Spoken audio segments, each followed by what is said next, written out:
You're listening to a DM podcast.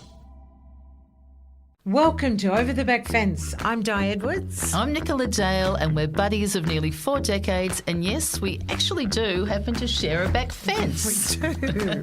We love parties, people, inspirational stories, and honestly, making the most out of life. So join us as we open our hearts, share our stories, and hear from some of the most inspirational people in the world. And have a laugh along the way. Yeah. Enjoy. It's a Monday, Didi. Oh, it is. We're back. Yeah, we are. Wow, it's been a crazy time lately, hasn't it? It's been a crazy time. How have you been? I've had a bit of a flat old week. You know, sometimes it happens that way, and I've just had one of those weeks. It's just like, going to be honest, I've had a pretty low week. Yeah. And, you know, one of the things that has lifted me is walking with my dog, Fred. And I got to say, last night, the moon was out. It was like a full moon. And I took him for a walk at Palm Beach at the moonlight. And it just lifted my spirits. Seeing the moon, walking with the dog, I was feeling good. And from feeling flat, it was honestly, I was actually, not that it turned everything around. No, just but lifted you. It just lifted me. Yeah.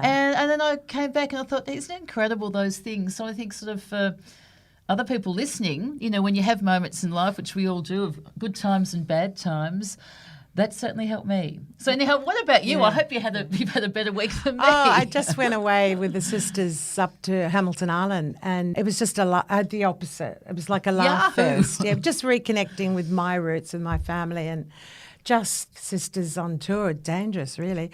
But, you know, again, lots of walks and whatever. But I was just going to say, with the moon, when it's a full moon, not leading up to it, I'm okay. But the night of the full moon, I'm just wide awake. Yes. And honestly, I know the moon shines right into my bedroom, and I've got blockout curtains, but it's all the way around. Like the moon shines, and I'm like, okay, what's the message? What are you trying to tell me? Yes. Funny, isn't life? It is. You know, what do I say? It's like a roller coaster. It is. And it's funny that too with the moon, and when I was looking at the moon with the waves rolling in and the waves rolling out, I was going, well, I think it's sort of like with life, you know, like things come in and then things go, and you feel good and then you feel bad. Yeah, And then yeah. it's a whole thing. But I really got that gift. But you were walking. surrendering in a way, weren't you? And we talk about I that think it was as surrendering. girlfriends, and about it was surrendering. kind of a little bit like my own sort of meditation, I think, the walk. Yeah, you know? look, I believe it like, because I'm a nature Talk meditator. about meditation. Yeah. Oh, speaking of meditation, and look, you know, a lot of people go, oh, meditation, probably listening now. But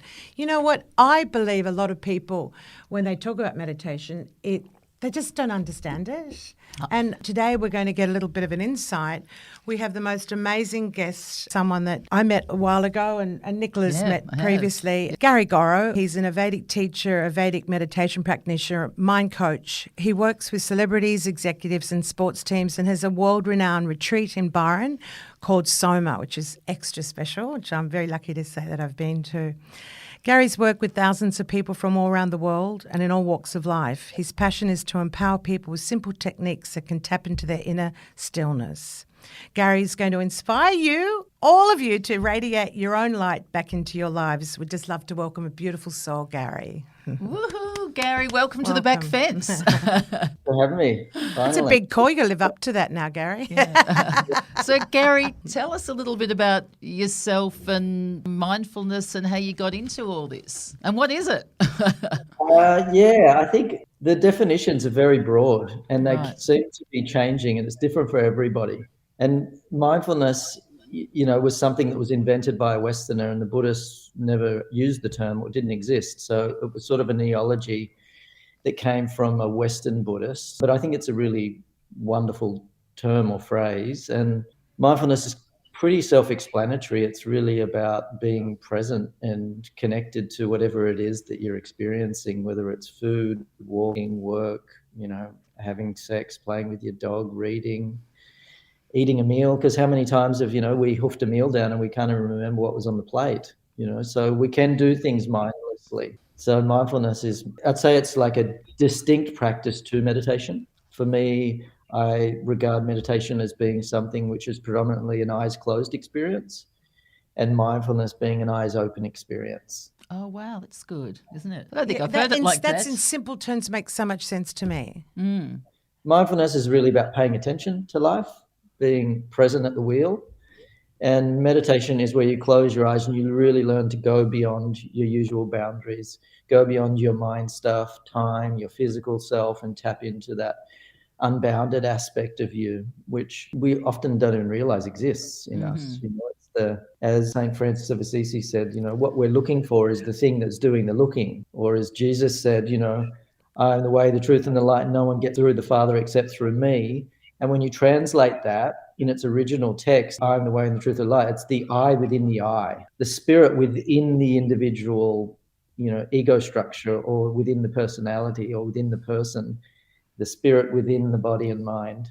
So meditation is really about connecting more in with that essential pure self, not the manufactured, culturally engendered thing that we just sort of wear as by virtue of growing up in a specific culture, family, epoch of time. We have this conditioned self and we have this pure self. And meditation is really about getting in touch with that unconditioned nature.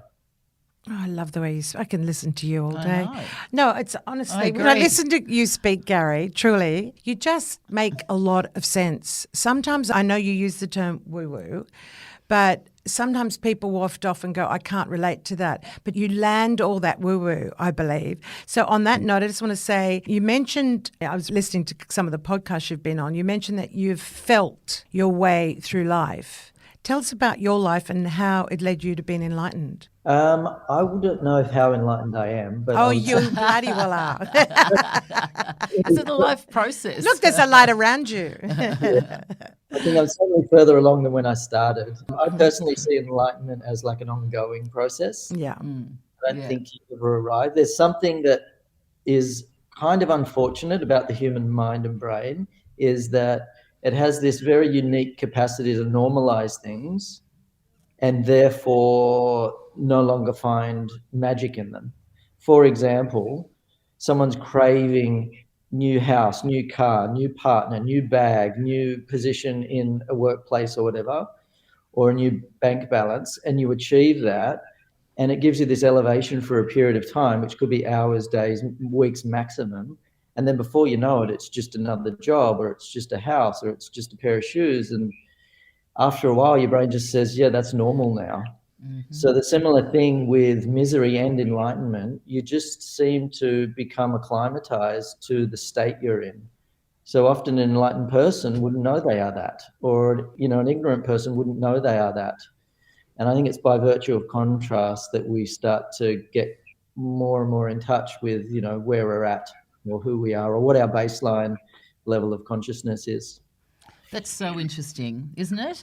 Yeah. I think everyone can sort of relate to that too, because, if you do want to sort of get, like the new bag or the new car or something, and if you may get it, and then it just doesn't actually a few weeks later. When you're disappointed. It's just sort of like you sort of feel back again. Yeah. So Doesn't manage to move the needle. no. Yeah. So what does move the needle? Yes. Is it going within? I think it's a combination.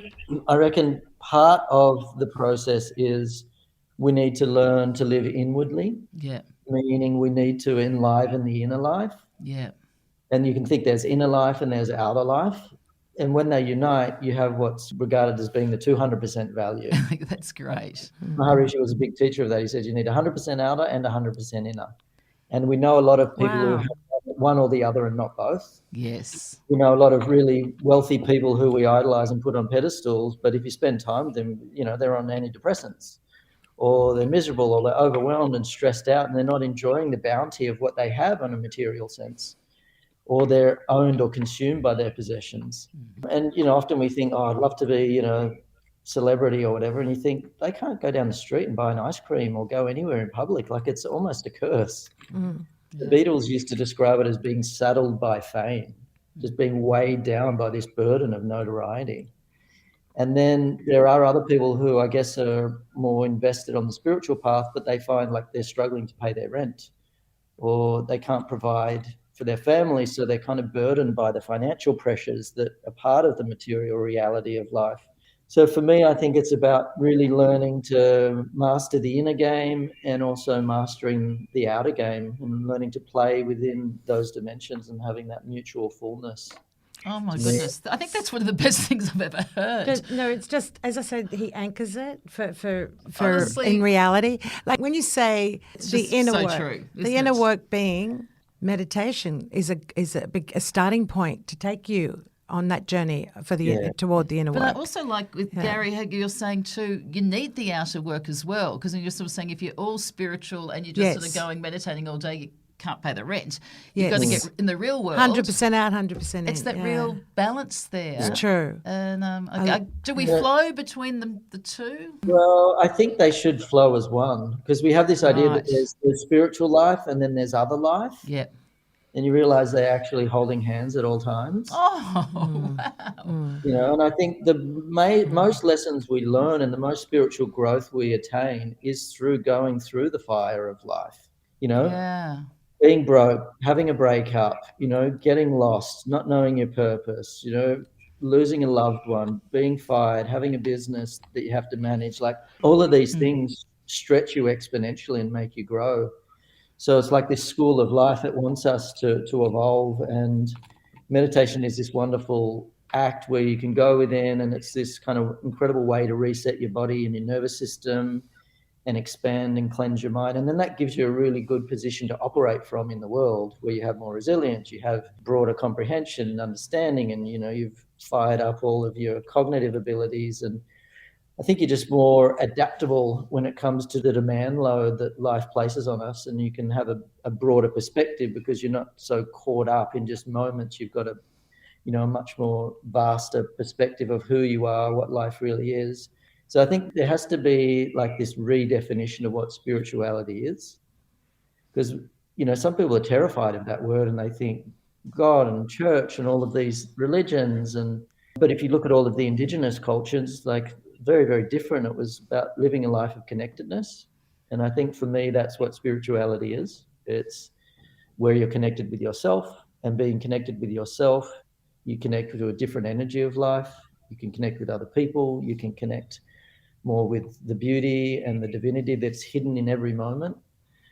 So I think it's just living a life of feeling connected to self and to the moment and to others and to that great intelligence, which, is at the source of all of us. Amazing how many people do live on the external side of sometimes their you realm. just live the surface life. It's they live and die, literally, Yeah, and without ever going within. And like as you said, that you've felt your way through life. They will never, ever, ever understand and or know or feel that inner peace. And what would you say? Heartbreaking, really. Yeah, just sort of some for our listeners, like some tips. Arm around you. I'm leaning here. Tips just even for our listeners hearing that too, Bring on of the love. steps of going. Well, maybe I have just lived on the external life, or maybe maybe it's too far the other way. What would you say to them of first steps of? Is it starting meditation? Is it? What would you say? Yeah, that's a good question. Like for someone listening's never ever connected, and they might have gone, I don't internally. really want to meditate. Yeah. Or it's a bit, or I don't understand it. yeah. Yeah. And meditation isn't for everyone, right? Oh, I've never heard you say that. Wow. Yeah, it's not for everyone, because you just look at the world and not everyone's doing it. No.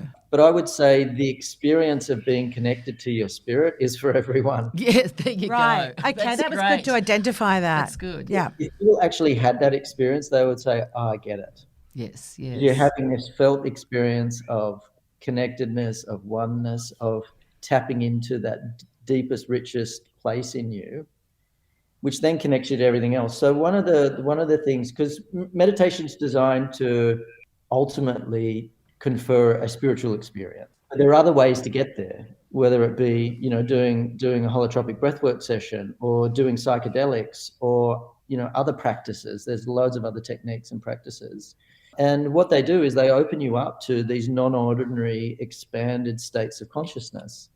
And when someone experiences that, there's really no turning back, because they realize, oh my God, there is this deeper dimension in me that I've not been aware of and I've not been in touch with.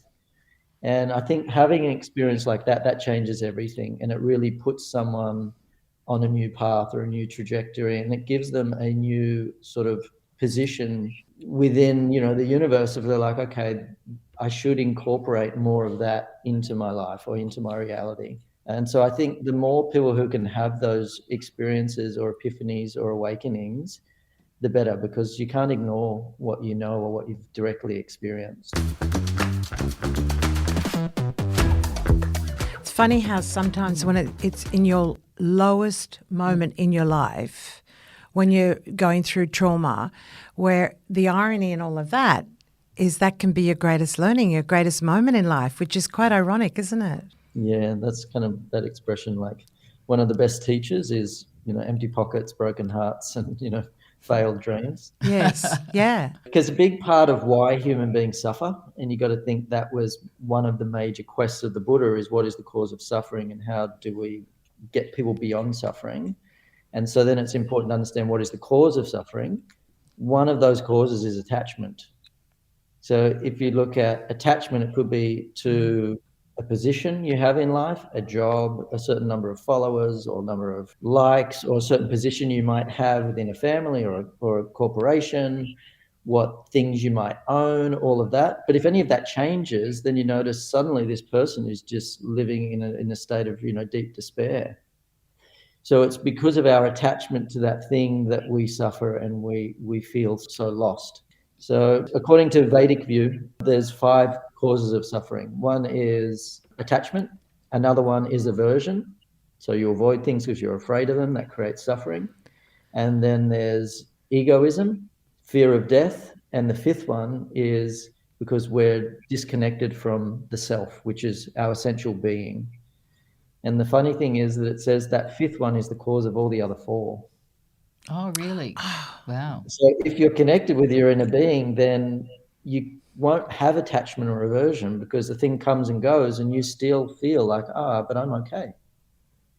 I still feel good within myself. Whereas when you're disconnected from that, all you really have is you're riding this wave of the ups and downs of life, because you're living purely on that physical, manifest, material domain of life, because you don't have access with the deeper spiritual domain. And so you're owned and ruled by all that plays out within that physical dimension of life.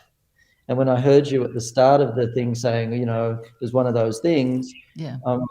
The modeling I have for that is you have the relative world and the absolute world. So you could say there's the manifest realm and the unmanifest. And the manifest material world is where our bodies are, it's where all the objects are, it's where everything of the 5 senses exists. Mm-hmm. And that world, which is what the Buddha also discovered, is a field and a world of change. And it's also a field of death, because nothing is permanent in that field. It comes into being, goes out of being, so it exists for a period of time and then it dies. And you look at that from a cell to a relationship to a planet, everything has like a lifespan. And so if you have attachment to things in the relative world, you're on the track to be disappointed at some point in that journey. Wow. That's so true, isn't it? And Incredible. I think everybody can relate to that. I certainly can, and I think everyone at different stages can relate. And attachment disorder. yes. It's really interesting because you repeated Is that. it easier said than done, or is it kind of a simpler thing that you can sort of get there, or is it a process, or is it a life process? Or well, you've got to think there's this thing called a spiritual practice or practices, because what do? You practice them and you improve, and in the process of practicing, it creates an awakening. And so if you look at it from a meditative perspective, when you sit and meditate, which some people, couldn't have an interest in, but that for those that do or are a little bit curious or open-minded, you could say what you learn to do is you go beyond your mind, your personality, your day, your agenda, your to-do list, your aspirations, your memories, all of that stuff you momentarily depart from, and you go deep within yourself and you rise in this other state or this other field, which is a field of just unboundedness, pure being. So where you're beyond your human mind and your mind stuff. So this other thing starts to grow and come alive in you. And the more you get in touch with that each and every day, the more you notice that feeling is with you, with your eyes open throughout your days. And so this other value starts to grow and awaken in you, which we would say is the self. You can call it pure consciousness, pure being. There's lots of different names for it. So what that does, when you go into the relative world of everyday life, there's this other part of you which is also present, which means you're not governed and ruled by all that plays out in the relative world, because this I within the I is there. And it's starts just printing out on you more and more and more as you touch that space. And then you start to notice, gosh, my happiness isn't dependent on the relative world being a particular way anymore. A red Ferrari. Yeah, or anything. It's just like I feel like a growing sense of stability in me, or what we would say is equanimity. So it means you feel good when it's sunny, you feel good when it's rainy. You feel good when you win the lotto, you feel good if you don't.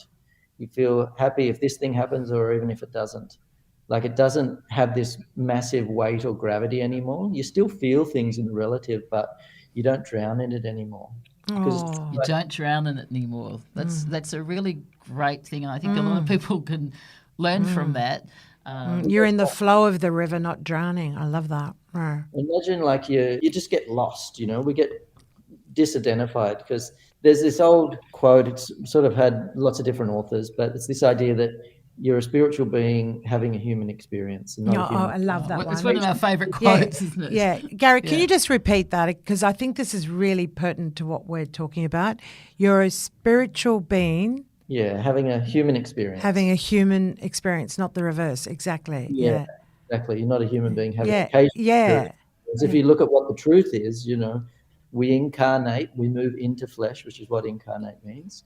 You're born into this planet, into this family, into this culture, into this world, into this particular epoch.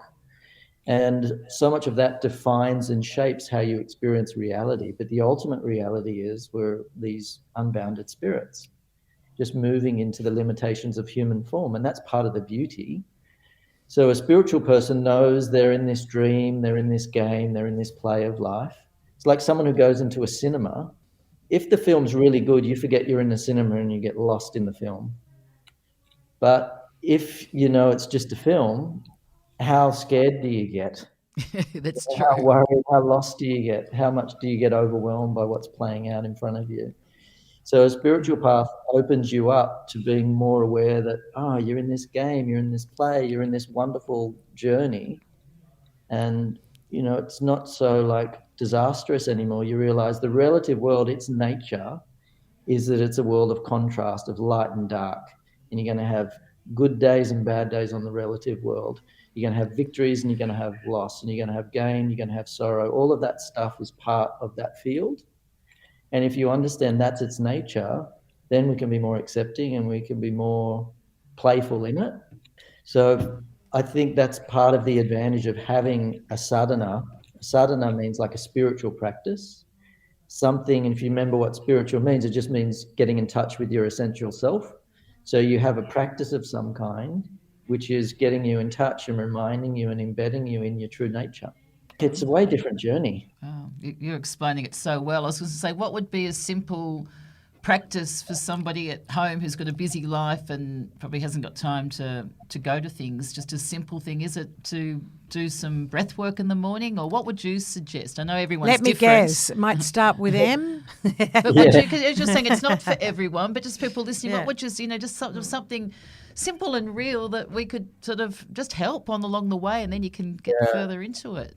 The problem is that imagine sitting on your hand, right, for a few hours, and then you pull your hand out and then you start hitting it, putting, your finger on it. You're not going to feel it, right? It's so numb. So for the average person to do subtle techniques, it's not going to create any impact. It's not going to do anything. So it's kind of useless me saying, I'll just do a little bit of this or do that, because it's not going to have any impact. Whereas if you're someone who's really awake and sensitive and clear, just like putting your hands in warm water and you're connecting with that, you're like, I'm really starting to feel the connectedness. Or just sitting and watching a sunrise or a sunset, but being one with that, and then you feel all of that comes alive in you. But for some people, they just don't have that same receptivity because their nervous system is a little bit dysregulated. Right. So I think for people who are really out of touch, they should do something which is a major shot in the arm. Come and do a retreat, do something significant that'll give you a breakthrough, and then you'll move very far, very fast. Because there's too much stress. Really good tip, there's too much stress in our world. Too many stress hormones running around our bodies. So So I know where we're all heading with this conversation. We're heading. Where should we go for a retreat? The big M, and it's not menopause. We're talking meditation. I want to just reflect on the course I did up in your retreat Soma up at the back of Byron. So beautiful. In fact, one of the podcasts I was just listening to, you had these birds tweeting in the background. I was like, oh my God. I was given some words that were to be used like a mantra. Like so many others, I'm not every day, and I'm not like routine twice a day with meditation. But when I do it, what takes me and helps me to move the mind, all the words, the movie playing in my brain, or my thought process, what helps me to move that on is my mantra. Can you talk about meditation and mantras, please? Yeah, so there's lots and lots of different mantras. There's hundreds of thousands of them within the Vedic tradition. And when you want to understand mantras, we could say that there are private mantras and there are public mantras. So there are certain lineages and traditions who have enshrined some mantras which are given only through initiation. Mantra is handed over, and that mantra then becomes part of that person's personal practice. And then you have public mantras, which you'll find in books and taught in yoga classes and things like that. And they're more for general use. But it's a repetitive words, though, isn't it, Gary? It's repetitive words. Like it's saying that over and over again, and that switches off my thought process. That's what I loved about it. Potentially, yeah. Like there is a practice known as japa mantra meditation. So japa means repetition. Yeah. So they'll use certain sounds in a very repetitious manner. And then the way we practice Vedic meditation, for example, we will use mantras, but we're not just repeating them the whole time. Mm-hmm. They're not designed to go from start to finish. You go on a journey and they lead you away, and you forget where you are, time and space and all of that. So it's more of an effortless approach in Vedic meditation, whereas with japa, it's more like a disciplined approach. A lot of people say, I've got no time to meditate. What do you say to that? Well, we've all got the same amount of time. It's like 1,440 minutes in a day. And what we do is we just don't prioritize our time accordingly. So there's like that meditated joke, if you don't have time to meditate for 20 minutes, then you better do it for an hour. That's great. That speaks 1,000 Doesn't words. it? I get it. Yeah. Wow. So and what would if you say you don't have time to meditate, I always say, can I have your phone, please? And can I just have a look at what you've done today? They might not have time to meditate, but they had time to be on social media for an hour or 3 hours, and they do all these other things. But, how much time do we dedicate to the development of our mind and consciousness? We're just not prioritizing it is really the truth. It's not that we don't have time. It's just we put other things before. What I would say is arguably the most important part of ourselves in life is the state of our consciousness, because that is the filter through which we do everything and experience everything. So what's more important than your state of being? I would really like to know what's more important than that.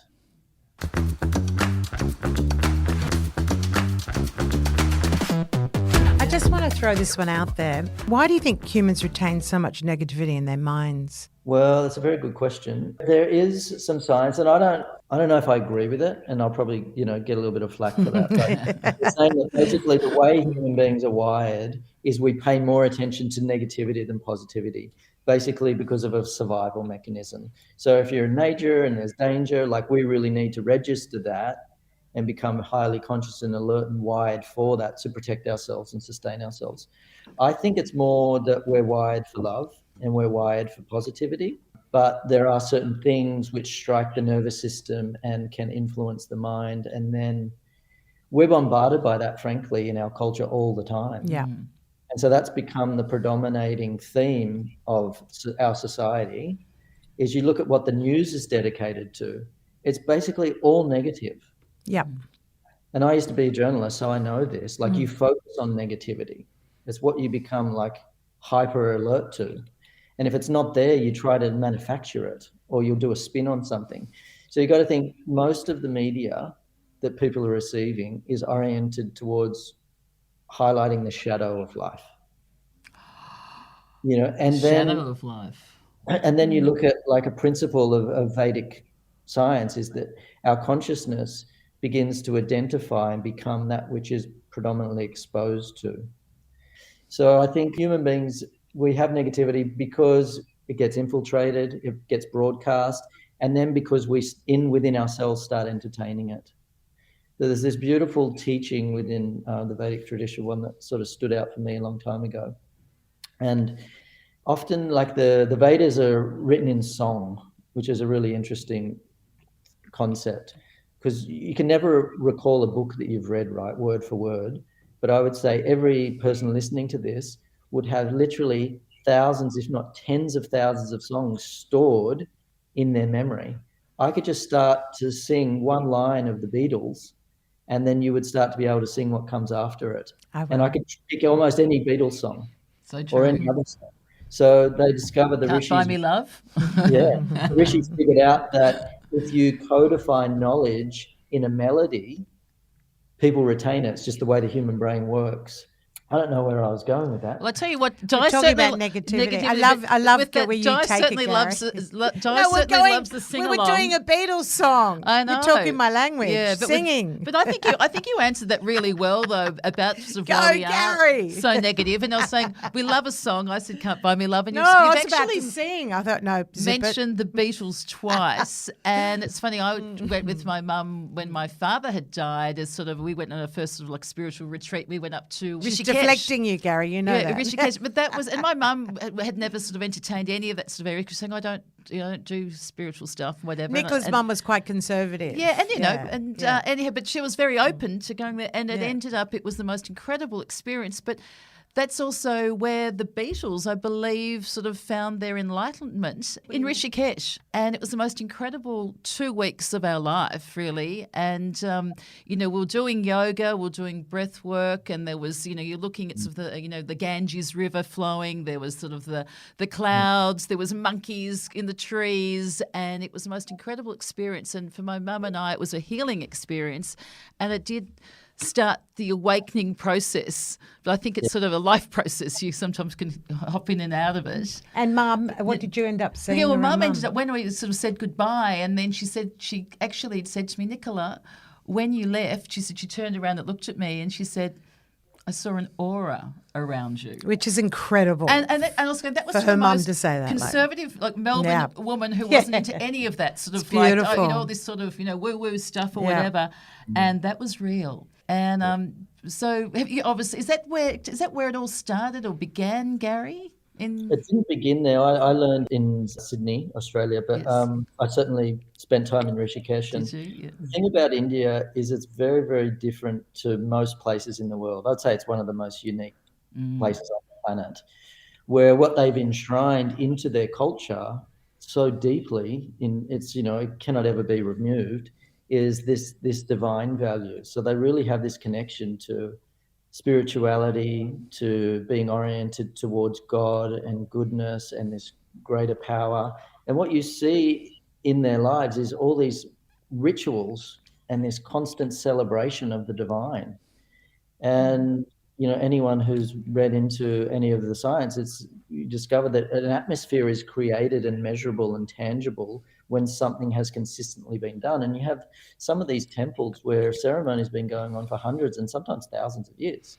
And it's just mind-blowing when you go to that place. You realize here is spirituality on display. Here is what integration looks like, where those two values of life live together and coexist. Whereas in the West, it's more just all materialism, with occasional private experiences of going into, spirituality and being seen as being weird. Whereas with India, it's just That's the reverse. It's the opposite, where spirituality is put first. When you go to a place like that, it can start to activate your own abilities to perceive the divine, like seeing auras, seeing other celestial beings, and having these experiences that you wouldn't otherwise do. It's just because it's just so conducive that in that place and that environment, particularly places like Rishikesh, where it's really celestial. There's something magical. Gary, I want to I always do throw bombs. Here's a throw bomb. I love those throw bombs. Okay, no doubt you are very centered and in alignment. What happens if you're having a shit of a day? What do you do? How do you handle it? Give us a day for Gary when everything's going wrong, like everything you touch or speak or whatever, and you're like, oh my God, how do you deal with that? That was yesterday for me. Okay, hit me with it. What was your coping skills? Like, talk us through that. Well, just the relative world was not. Did you throw a pen? Yeah, did you hissy fit? I got moments momentarily annoyed, and then I just realized, Gaz, that's what the relative world does, and it's your attachment and you're overreacting. And then I would just like catch myself in that moment, being a human, and go, oh yeah, okay, stop resisting what is. You know, you got to check your mental position, because that's generally what's creating the opposition. And the resistance is like, okay, I had this expectation that life would do this and it hasn't done that, and now I'm hating it, or I'm getting upset or frustrated or whatever it may be. So you really got to assess, okay, what is my mental position, and soften that and cultivate the opposite. So if it's frustration, just cultivate acceptance. But the other thing that's really critical is to know that our bodies are so involved in the process, our nervous system in particular. So whenever we get bent out of shape, our nervous system will get dysregulated. So you need to basically then and there start to enact the skill to regulate your nervous system, which really begins with just diaphragmatic breathing. So your nervous system gets pushed into that sympathetic dominance where you feel stressed and out of it, on edge, or you're feeling a little bit out of sorts or dysregulated. Just keep taking control of your breath and breathing diaphragmatically, and doing what we would say is LSD breathing, which is light, slow, deep breathing. I'm glad you said that. I was thinking that's something a good else. one. I've never actually heard of it. Glad you identified that. No, I've never heard of LSD breathing. Next time you ring someone, I've got to go. I've got to take some LSD. I know. I'm about to do my LSD. Yeah, so explain that. LSD stands for? It's light, slow, and deep breathing. So light meaning that you should barely hear it or feel it, like the fine hairs in your nose are just hardly moving. And then slow meaning slow.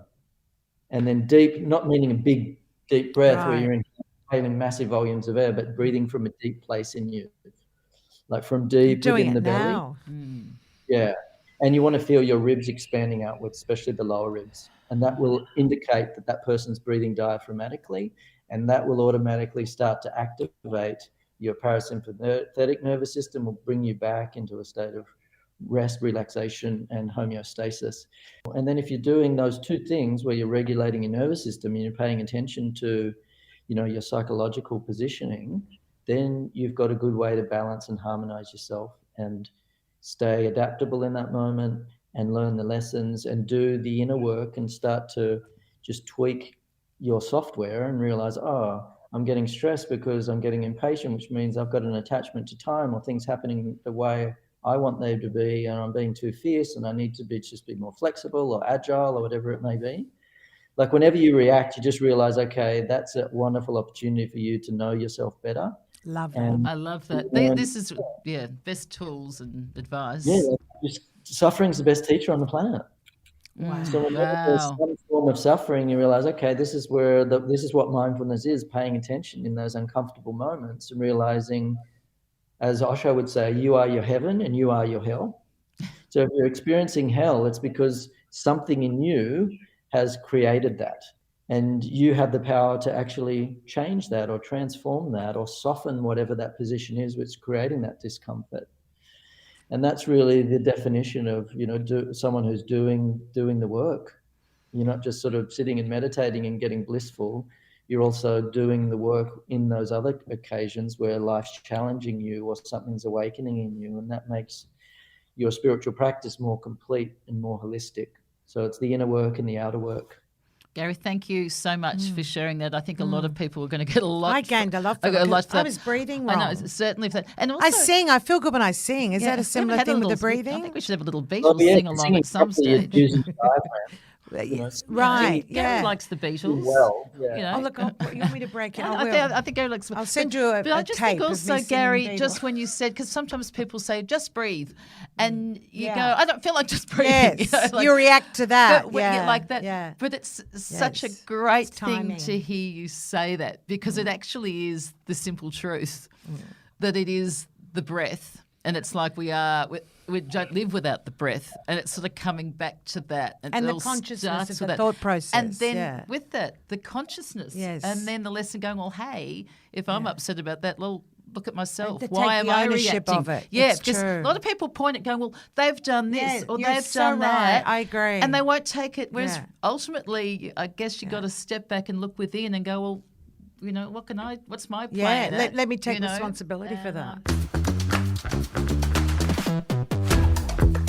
Well, we've got a couple of our signature questions which we'd like to Yes. throw at you, Yeah. Gary. If Poor Gary. being I the didn't back send you these fences here, questions. if you could share a back fence with anybody on planet Earth, who would it be and why?